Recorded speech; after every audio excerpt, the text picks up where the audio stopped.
Have you been in that situation when there is something that you want to do or achieve?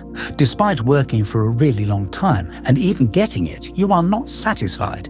It feels like deep inside, your thirst for something hasn't been quenched. So you rest, try to figure out what's wrong, but all your mind can make you feel is guilt. All of a sudden, things that you dream of, your ambitions, and your passion become hollow. An empty husk that only looks warm from the outside. Do you know why that happens? Well, that's because of a serious conflict in your personality, a war that is being fought inside you right now, and you are not even aware of it. What you may be experiencing is a complicated but common conflict of the different versions of yourself. Sounds confusing? Well, think about it. Yes, you are one person with one mind, but then whose voice speaks when you find yourself sitting on the couch, doom-scrolling social media apps and telling you to get up and do something. The voice might be yours, but it talks to you like you are different from this mysterious person. If you have had that experience, you heard from the ideal version of yourself. You are far too complicated to be restricted to just oneself. There are two versions of you, according to the self-discrepancy theory by the famous psychology professor E. Torrey Higgins. The self-discrepancy theory can explain what makes you feel inadequate even if you achieve things. What makes you feel like a failure even if you just focus on success. And most importantly, it can explain why you are not feeling good enough when you have enough of everything to make you feel good. Let me make things simple and practical because that's the point of this channel. The theory states the three selves to be the actual self, the ideal self, and the alt self. So what do these three selves represent? The actual self is you right now, whatever you are doing and thinking. This is the version that everyone else knows from the outside. This is the person you people claim to be lazy or hardworking, underachiever or overachiever, focused or distracted. This is the version the world knows you as. The ideal self is the voice that tells you to work hard, to do things that you want to achieve, like learning how to dance or play the guitar, working out, eating better, etc. This version of you is what you dream to become.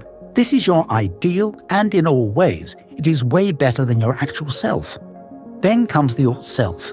This is another ideal version of yourself, but it is made by the people around you. It is how the society you live in expects you to be. It may be the version your parents want you to become.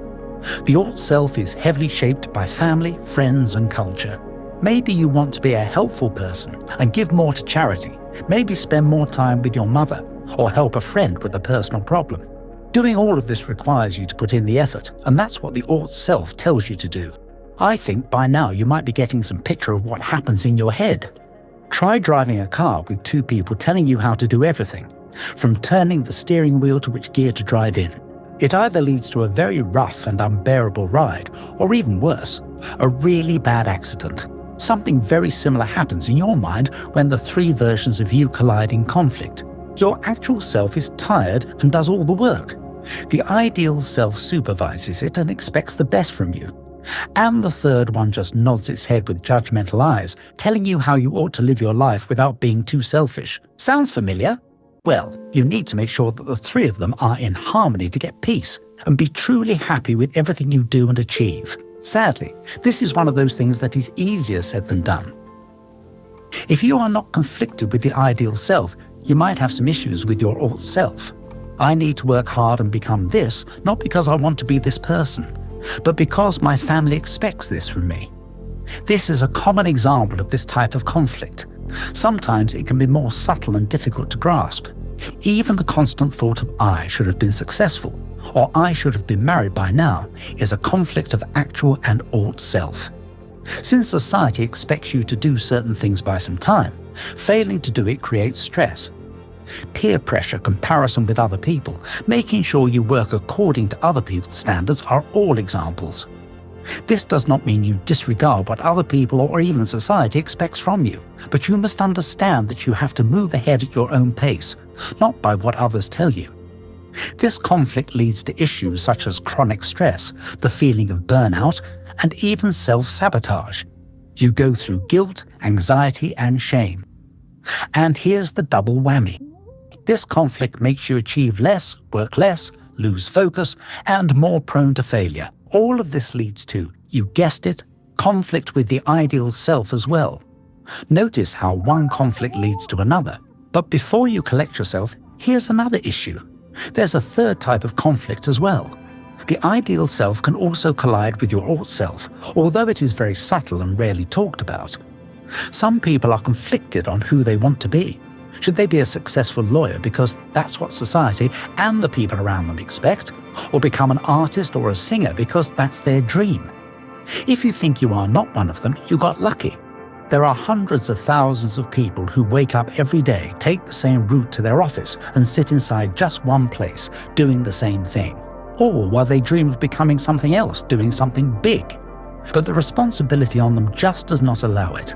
Does this mean that taking a normal job at the office is a bad thing? Not at all. If you want to work for some company and get a stable life, more power to you.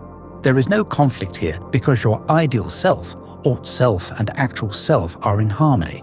This is the best life you can have. But if you are not where you think you should be, then things need to change.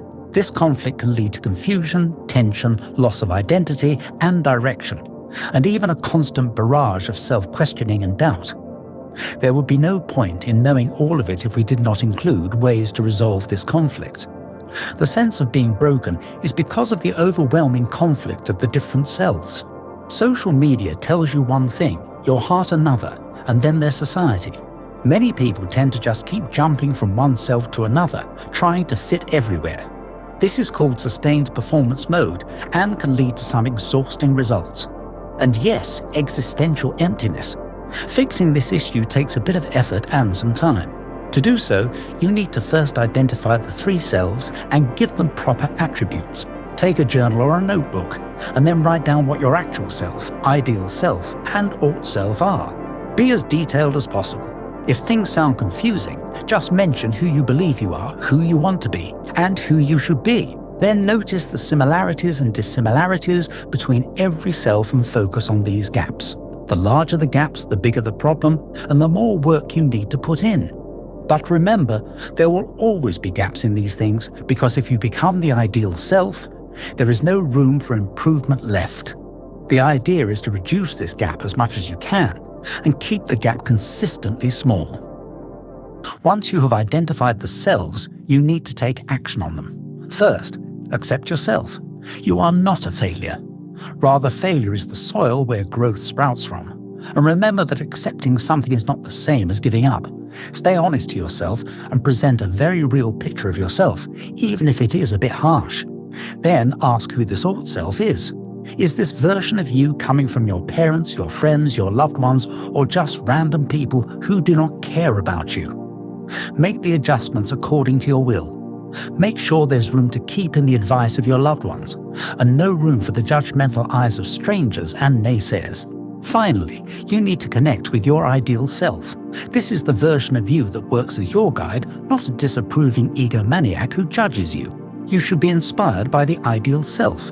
But make sure that your ideal self has qualities that are ambitious but realistic as well. Small steps for a long journey. As an activity, you can write a letter to your ideal self telling all the things you want to achieve. You can also write a letter from your ideal self to your actual self. What would the ideal self want to tell you? Things to avoid, things to do, and of course, giving the motivation to keep going ahead. The human mind is complex, and there are versions of you that you do not comprehend. The more distinct these identities are, the easier it will be for you to work towards a better future. We will meet again in the next video. Till then, keep moving ahead.